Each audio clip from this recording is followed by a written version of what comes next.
Salut les gourmands sans gluten, sans lactose. Et sans œufs. Bienvenue pour notre deuxième vidéo. Aujourd'hui, on va vous faire une tarte aux pommes et aux abricots secs. À toi, Lily. Alors, vous aurez besoin d'abricots moelleux que vous pouvez trouver en hypermarché. Tout simplement, 250 grammes. Très bien.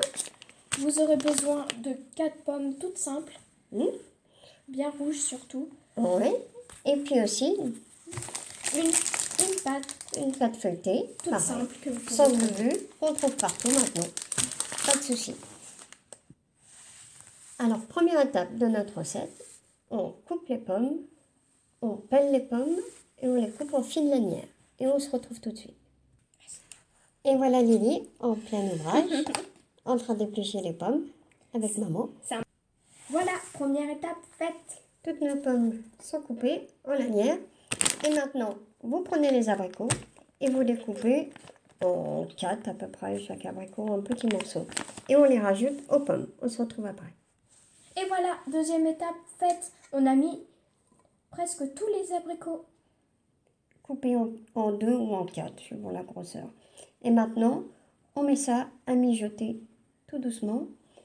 Nous, on va le mettre dans mon multicuiseur ou sinon vous mettez dans une casserole sur le gaz, doucement. Et vous ne rajoutez rien d'autre.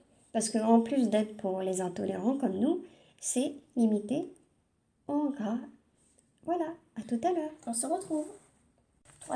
Troisième étape, nous allons mettre la pâte feuilletée sur la plaque du four.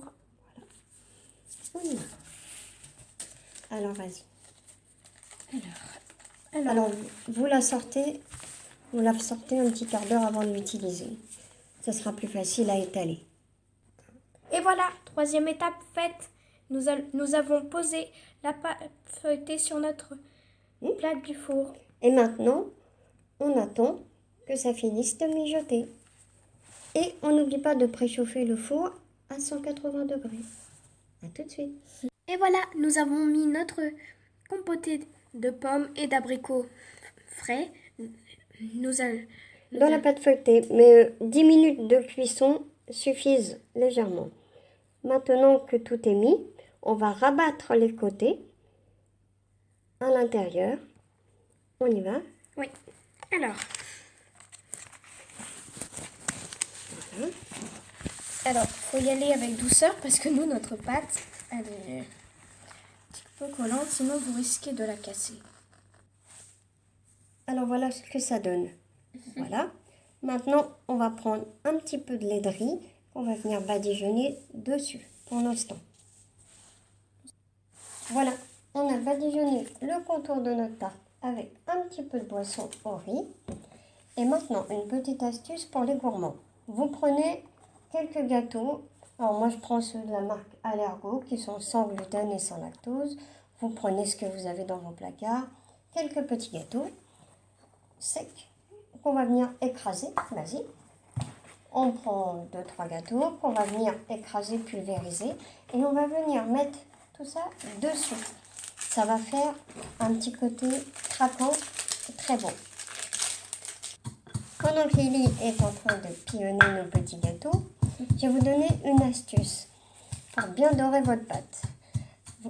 Vous regardez la cuisson, quand la pâte commence à bien cuire, 5 minutes avant la fin, vous badigeonnez le contour de votre pâte avec un petit peu de sirop d'agave ou sirop d'érable si vous avez.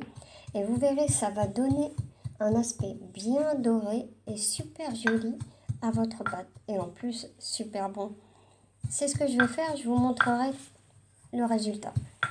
Alors voilà, ça y est, c'est bon.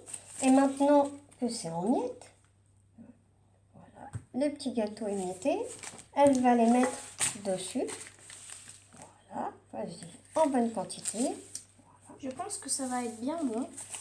Ça donne un petit côté croustillant et gourmand. Voilà, vas-y aussi. Mets-en en bonne quantité partout.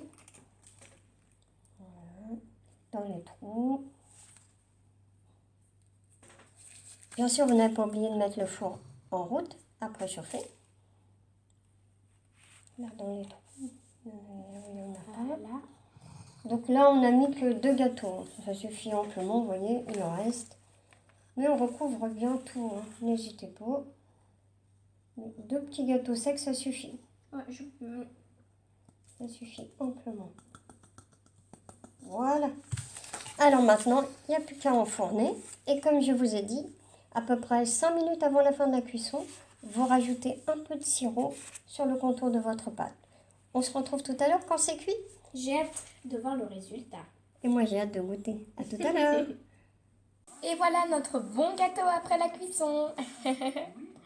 Bon, voilà. J'espère que vous allez vous régaler aussi comme nous. Après la vidéo, bien sûr, on se mangera bien un bout. Voilà.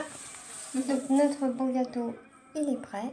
Il n'y a plus qu'à déguster. Comme je vous ai dit, j'ai mis du sirop d'agave à peu près 5-10 minutes. Je ne sais pas si on voit.